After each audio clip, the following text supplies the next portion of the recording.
জানাচ্ছে এবং তারই সমর্থনে আজকেও আমরা তাদের সঙ্গে আছি।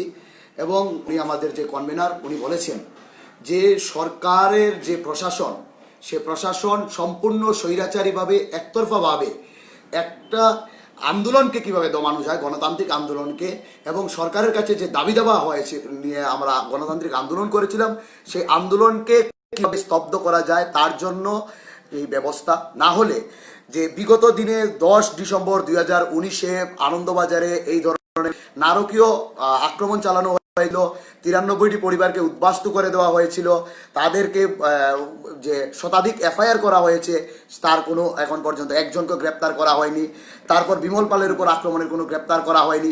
যখন বন চলাকালীন সময়ে এই কাঞ্চনপুর মহকুমায় ডিডব্লিউএস এর কর্মী সুবল দেবের উপর নারকীয়ভাবে আক্রমণ করা হয়, তাকে 1.5 ঘন্টার উপর সেখানে ফেলে রাখা হয়, সেখানে পুলিশের তাকে উদ্ধার করে আসে, এখন পর্যন্ত গ্রেপ্তার করা হয়নি। তার বিরুদ্ধে যখন তার সেই আক্রমণকারী যে মিজোরামের রিয়াং শরণার্থীরা ছিল, তার ফুটেজ আছে, তার সাক্ষী আছে, প্রমাণ আছে, তারপরেও এই প্রশাসন, উত্তর ত্রিপুরা জেলার প্রশাসন কেন ভয় পাচ্ছে, কেন এত নমনীয়, সেটা আমাদের এই মাধ্যমে সমগ্র রাজ্যবাসীর কাছে আমরা প্রশ্ন রাখতে চাই। এবং গতকাল প্রেস কনফারেন্সের নামে যা হয়েছে, এই চন্দ্রমহলে সাংবাদিকদের যেভাবে নিকৃষ্ট ভাষায় অপমান করা হয়েছে, তার আমরা তীব্র ভাষায় নিন্দা জানাই। আমরা যৌথ আন্দোলন কমিটি প্রত্যেকটি সাম্প্রদায়িক শক্তিকে এখান থেকে আমরা আজকে সাংবাদিক সম্মেলন থেকে হুঁশিয়ারি দিতে চাই, এই কাঞ্চনপুর মহকুমা তথা গোটা ত্রিপুরা রাজ্যে 80 দাঙ্গার যারা পরিকল্পনা করছে, তাদেরকে আমরা ছেড়ে কথা বলবো না। আমাদের আন্দোলন সম্পূর্ণ গণতান্ত্রিক পদ্ধতিতে ছিল। আমরা কাঞ্চনপুর তথা রাজ্যের মধ্যে শান্তি সম্প্রীতি বহাল করার জন্য প্রয়োজনে আমরা যে ধরনের মূল্য চুকানো প্রয়োজন আমরা সেটা চুকাতে প্রস্তুত। এবং সেখানে কিছু একজন যিনি তথাকথিত, যিনি রাজ্যে উনি নিজেকে স্বঘোষিত রাজা বলে উনি প্রচার করে থাকেন, এবং বলতে চাই যে প্রথম কাঞ্চনপুর মহকুমায় যে 144 নিয়ে উনি গতকাল জ্ঞান দিচ্ছিলেন, উনি ল ব্রেক করেন না। উনি 2019 সালের 6 নভেম্বর যখন কাঞ্চনপুর মহকুমার 10টা থেকে আনন্দবাজারে যে মিজোরামের রিয়াং শরণার্থীরা রোড ব্লক করেছিল, সেই রোড ব্লকে উনি এসেছিলেন, তখন 144 ছিল, এবং সেখানে এসে উনি সাম্প্রদায়িক বক্তব্য দিয়েছিলেন, যার ফলে এই কাঞ্চনপুর মহকুমা আজকে বিগত 1 বছর ধরে অগ্নিগর্ভ। দ্বিতীয়, উনি বলছেন যে খাসি ইউনিয়ন যে আছে, যে খাসি ইউনিয়ন, সেখানে বলছে অল বেঙ্গলিস আর বাংলাদেশি, সেই ইউনিয়নকে সমর্থন করে উনার ত্রিপুরা সংগঠন আগরতলার রাজপথে ব্যানার লাগাচ্ছে। এবং উনি বারবার প্রেস কনফারেন্স করে এসে বলছেন যে আসামে নাকি যারা মিজোরামের ব্লকেট করেছে, সেই বাংলাদেশিরা এই কাঞ্চনপুরে বাংলাদেশিরা তারা সেম। আমার প্রশ্ন হচ্ছে, উনি ওনার এটাও বক্তব্য রেখেছিলেন যে নাগরিক সুরক্ষা মঞ্চ এবং জয়েন্ট মুভমেন্ট কমিটি এবং মিজু কনভেনশনের যারা আন্দোলন করছেন, তারা নাকি হাজার হাজার মানুষ নিয়ে 144 ব্রেক করে আন্দোলন করেছেন।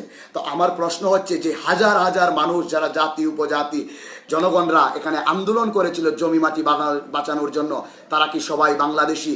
যদি না হয়ে থাকে তাহলে তিনি এই ইন্ডিয়ান বোনাফাইড সিটিজেনদেরকে বাংলাদেশি বলার জন্য ওনার বিরুদ্ধে যেন রাষ্ট্রদ্রোহের মামলা অতি সত্বর সরকার গ্রহণ করে, স্বরাষ্ট্র দপ্তর যেন সেটা গ্রহণ করে। না হলে আমরা ধরে নেব যে স্বরাষ্ট্র দপ্তর এই প্রদ্যুৎ বাবুর কাছে নতমস্তক, এবং স্বরাষ্ট্র দপ্তর প্রদ্যুৎ বাবুর অঙ্গুলি হিলনে প্রতিদিন মানুষকে হেনস্থা করছে, এবং সাধারণ মানুষকে বাংলাদেশি বলা হচ্ছে। যারা এই আন্দোলন করছেন, যারা নিজেদের অধিকার নিয়ে কথা বলছেন, তাদেরকে বাংলাদেশি বলছে। তৃতীয়ত, উনি যে কাজটা করছেন, উনি কিভাবে ইনভেস্টিগেশন হওয়ার আগে এই জায়গা থেকে উনি বলতে পারেন যে ফায়ারম্যান বিশ্বজিৎ দেববর্মা উনি নাকি ব্রুটালি মার্ডার করা হয়েছে রোডের মধ্যে? তাহলে আমি আপনাদের এই সাংবাদিক সম্মেলন থেকে প্রশ্ন রাখতে চাই, সেই সকল উস্কানিমূলক বক্তব্য যারা দিচ্ছেন তাদের কাছে, তাহলে ধর্মনগর থেকে আগরতলায় যাকে এয়ারলিফট করা হয়েছিল, স্বাস্থ্য দপ্তর যাকে মৃত বলেছিল, তিনি কোন বিশ্বজিৎ দেববর্মা যদি রোডের মধ্যে তাকে ব্রুটালি অ্যাটাক করার পর মারা হয়? এবং বিশ্বজিৎ দেববর্মা আরেকটা বক্তব্য দিয়েছেন, বিশ্বজিৎ দেববর্মা নাকি সেই জায়গাতে কর্তব্যরত অবস্থায় এসেছিল, যেটা সম্পূর্ণ মিথ্যে। কারণ বিশ্বজিৎ দেববর্মা দামছড়াতে উনি কর্তব্যরত অবস্থায় আছেন, এবং উনি বলেছিলেন যে রেশিয়াল এবং এথনিক ডেকে সেখানে আক্রমণ করা হয়েছে, সেটা সম্পূর্ণ ভিত্তিহীন এবং মিথ্যা। কারণ যে আন্দোলনে জাতীয় বক্তব্য দিয়েছেন, সেখানে মিসক্রিয়েন্টরা এসেছিল এবং আন্দোলনকারীরা সেখানে ছিল না অগ্নিবাসাতে। তাহলে এই যে প্রশাসনিক বক্তব্য এবং সাম্প্রদায়িকতা ছড়ানোর জন্য প্রদ্যুৎ কিশোরের নেতৃত্বে যে বক্তব্যগুলো হচ্ছে, সেগুলোর পিছনে একটা গভীর ষড়যন্ত্র কাজ করছে। এবং ঠিক আমি যেভাবে বললাম, কাঞ্চনপুর মহকুমায় 6 নভেম্বর 2019 সালে এসে উনি যেভাবে কাঞ্চনপুর মহকুমায় অগ্নিগর্ভ করেছিলেন, মিশ্র জনগোষ্ঠী জাতি উপজাতির মধ্যে বিদ্বেষ সৃষ্টি করার চেষ্টা করেছিলেন, মিজোরামের রিয়াং শরণার্থী যাদেরকে এই কাঞ্চনপুর মহকুমাবাসী অতিথি হিসাবে রেখেছিল, আপ্যায়ন করেছিল 23 বছর ধরে, সেখানে কোনো রাজনীতি ছিল না। আর উনি রাজনীতি করার জন্য সেই কাঞ্চনপুর মহকুমাকে যেভাবে অগ্নিগর্ভ করতে চাইছেন ছিলেন, এবং যেটা এই 10 ডিসেম্বর 2019 সালে হয়েছে, সাধারণ মানুষের উপর আক্রমণ করা হয়েছিল সেখানে, সেই কথাগুলো আমরা বলি। ঠিক এইভাবে উনি এডিসির বুটকে সামনে রেখে সারা ত্রিপুরা রাজ্যের মধ্যে একটা কমিউনাল ফ্লেভার আপ করতে চাইছেন, যার আমরা তীব্র ধিক্কার জানাই। এবং উনি প্রদ্যুৎবাবু আরও কিছুগুলি কত বক্তব্য রেখেছিলেন সময়ে সময়ে, যা সম্পূর্ণভাবে একটা জনগোষ্ঠীর এবং জাতিগোষ্ঠীর বিরুদ্ধে। কারণ উনি বলছেন বারবার বাংলাদেশি বাংলাদেশি। আমি বলতে চাইছি, ত্রিপুরা রাজ্যের পার্শ্ববর্তী যে রাষ্ট্র এবং রাজ্যগুলি আছে, সেখানে বাঙালি, ট্রাইবেল, নন ট্রাইবেল সবাই আছেন। এবং আমরা জানি যে বাংলাদেশের খাগড়াছড়ি, বান্দরবন, চট্টগ্রামে অনেক নন ট্রাইবেলরা আছেন, ছিল এবং ভবিষ্যতেও থাকবেন। তো তাদের থেকে যারা ইনফিল্ট্রেট হচ্ছে, গন্ডাছড়ার রতননগর থেকে প্রতিদিন যারা বাজার করতে আছে রতননগর বাজারে, তারা কারা? প্রদ্যুৎ বাবু, আমি এখান থেকে প্রশ্ন করতে চাই। তারা তো কেউ নন ট্রাইবেল নয়, তারা ট্রাইবেল। তাহলে ইনফিল্ট্রেট যদি হয়ে থাকে এবং আপনি যদি শুধু বাঙালিদেরকে বাংলাদেশি বলেন, তাহলে হ্যাঁ, আমাদের এখান থেকে আমরা যা বলছি যে আপনি কমিউনাল ফ্লেভার আপ করতে চাইছেন, সেটা সত্য প্রমাণিত হচ্ছে। এবং আপনি কখনোই কোনো ইনভেস্টিগেশনের আগে বলতে পারেন না যে তাকে মার্ডার করা হয়েছে, নাকি তাকে রোড অ্যাক্সিডেন্টে মারা গেছে, না সে অ্যাক্সিডেন্টে হয়েছে, সেটা কোনোভাবেই আপনি বলতে পারেন না একজন মানে দায়িত্ববান নাগরিক হিসাবে। আর ত্রিপুরা রাজ্যে আমাদের যতটুকু জানা, যে ত্রিপুরা রাজ্যে যখন ভারতবর্ষের সঙ্গে মার্চার হয়েছে, সেখানে কোনো ধরনের রাজতন্ত্রের কথা নেই, সেখানে গণতন্ত্র আছে। অতএব আপনি এই বুবাগ্রা, মহারাজা, এইসব পদবি এবং সাংবাদিকদের যেভাবে গতকাল আপনি ধমকি হুমকি দিয়েছেন, তা ভারতবর্ষে নয়, সমগ্র পৃথিবীর বুকে সেটা লজ্জাজনক। এই ত্রিপুরা রাজ্যের সাহসীশীল সাংবাদিকদের পক্ষে আমরা আছি। তাদের উপর যদি কোনো আক্রমণ হয়, এবং উনি যে 7 দিনের যে সময়সীমাটা বেঁধে দিয়েছেন, আমরা শুধু 21 তারিখে গণতান্ত্রিক আন্দোলনে শুধুমাত্র ট্রেলার দেখিয়েছি। উনি 7 দিন পর যদি কোনো জাতি উপজাতির মধ্যে দাঙ্গা সৃষ্টি করতে চান, তাহলে আমরা এখান থেকে কথা দিচ্ছি 70,000-এর উপর লোক নিয়ে তিনি কোন বিশ্বজিৎ দেববর্মা যদি রোডের মধ্যে তাকে ব্রুটালি অ্যাটাক করার পর মারা হয়। এবং বিশ্বজিৎ দেববর্মা আরেকটা বক্তব্য দিয়েছেন, বিশ্বজিৎ দেববর্মা নাকি সেই জায়গাতে কর্তব্যরত অবস্থায় এসেছিল, যেটা সম্পূর্ণ মিথ্যে। কারণ বিশ্বজিৎ দেববর্মা দামছড়াতে উনি কর্তব্যরত অবস্থায় আছেন, এবং উনি বলেছিলেন যে রেশিয়াল এবং এথনিক ডেকে সেখানে আক্রমণ করা হয়েছে। সেটা সম্পূর্ণ ভিত্তিহীন এবং মিথ্যা। কারণ যে আন্দোলনে জাতি উপজাতি উভয় অংশের মানুষ অংশগ্রহণ করেছে, গণ আন্দোলন হয়েছে, সেখানে রেশিয়াল ডিসক্রিমিনেশন বা এথনিক কোনো কিছুর প্রশ্ন থাকতে পারে না, সেটা পরিষ্কার। এবং যেখানে ইনভেস্টিগেশন সম্পন্ন হয়নি, কিভাবে বলতে পারছেন যে উনি সেখানে মার্ডার হয়েছে?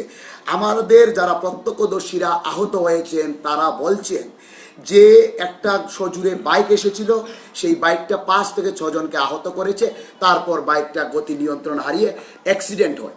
তাহলে ডেথ অফ কজ যেটা আছে বিশ্বজিৎ দেববর্মার, এই ময়না তদন্তের রিপোর্ট কিন্তু এখনো সরকার এই ত্রিপুরাবাসীর কাছে পাবলিক ডোমেইন করেননি। তাহলে কিভাবে প্রদ্যুৎ বাবু এবং প্রদ্যুৎ বাবুর সাঙ্গপাঙ্গরা জানতে পারলেন? তাহলে ওনাদেরকে বিশ্বজিৎ দেববর্মাকে পাঠিয়ে কল্পিতভাবে হত্যা করেছেন। সেই সময় যেহেতু ডিএম বক্তব্য দিয়েছেন, সেখানে মিসক্রিয়েন্টরা এসেছিল এবং আন্দোলনকারীরা সেখানে ছিল না অগ্নিবাসাতে। তাহলে এই যে প্রশাসনিক বক্তব্য এবং সাম্প্রদায়িকতা ছড়ানোর জন্য প্রদ্যুৎ কিশোরের নেতৃত্বে যে বক্তব্যগুলো হচ্ছে, সেগুলোর পিছনে একটা গভীর ষড়যন্ত্র কাজ করছে। এবং ঠিক আমি যেভাবে বললাম, কাঞ্চনপুর মহকুমায় 6 নভেম্বর 2019 সালে এসে উনি যেভাবে কাঞ্চনপুর মহকুমায় অগ্নিগর্ভ করেছিলেন, মিশ্র জনগোষ্ঠী জাতি উপজাতির মধ্যে বিদ্বেষ সৃষ্টি করার চেষ্টা করেছিলেন, মিজোরামের রিয়াং শরণার্থী যাদেরকে এই কাঞ্চনপুর মহকুমাবাসী অতিথি হিসাবে রেখেছিল, আপ্যায়ন করেছিল 23 বছর ধরে, সেখানে কোনো রাজনীতি ছিল না। আর উনি রাজনীতি করার জন্য সেই কাঞ্চনপুর মহকুমাকে যেভাবে অগ্নিগর্ভ করতে চাইছেন, ছিলেন, এবং যেটা এই 10 ডিসেম্বর 2019 সালে হয়েছে, সাধারণ মানুষের উপর আক্রমণ করা হয়েছিল, সেখানে সেই কথাগুলো আমরা বলি। ঠিক এইভাবে উনি এডিসির বুটকে সামনে রেখে সারা ত্রিপুরা রাজ্যের মধ্যে একটা কমিউনাল ফ্লেভার আপ করতে চাইছেন, যার আমরা তীব্র ধিক্কার জানাই। এবং উনি প্রদ্যুৎবাবু আরও কিছুগুলি কত বক্তব্য রেখেছিলেন সময়ে সময়ে, যা সম্পূর্ণভাবে একটা জনগোষ্ঠীর এবং জাতিগোষ্ঠীর বিরুদ্ধে। কারণ উনি বলছেন বারবার বাংলাদেশি বাংলাদেশি। আমি বলতে চাইছি ত্রিপুরা রাজ্যের পার্শ্ববর্তী যে রাষ্ট্র এবং রাজ্যগুলি আছে, সেখানে বাঙালি, ট্রাইবেল, নন ট্রাইবেল সবাই আছেন। এবং আমরা জানি যে বাংলাদেশের খাগড়াছড়ি, বান্দরবন, চট্টগ্রামে অনেক নন ট্রাইবেলরা আছেন, ছিল এবং ভবিষ্যতেও থাকবেন। পুলিশ প্রশাসন, মন্ত্রী পরিষদ এবং ত্রিপুরাবাসীকে জানাতে চাচ্ছি যে আমাদের যে উত্তর ত্রিপুরা পুলিশ প্রশাসন এখন পর্যন্ত 2019-এর 10ই ডিসেম্বরে আনন্দবাজারে যে সন্ত্রাসী কার্যকলাপ করেছিল তার বিরুদ্ধে যে এফআইআর দাখিল করা হয়েছিল, ওদের একজনকেও এখন পর্যন্ত গ্রেপ্তার করেননি। এবং কাঞ্চনপুর এসডিএম অফিস সংলগ্ন যে দোকানপাট ভাঙচুর করেছিল তারও কোনো গ্রেপ্তার নেই।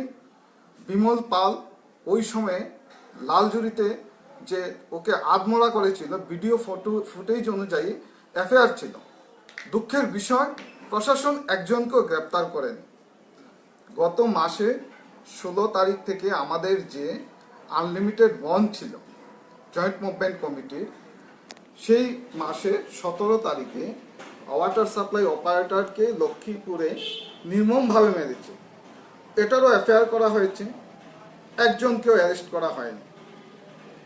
শ্রীকান্ত দাসকে গুলি করা হয়েছে, তারও কোনো হেলদোল নেই পুলিশ প্রশাসনের যে গ্রেপ্তার করবে, যে তদন্ত প্রক্রিয়া করে ওদেরকে সাসপেন্ড করবে, তাও কিছু করা হয়নি।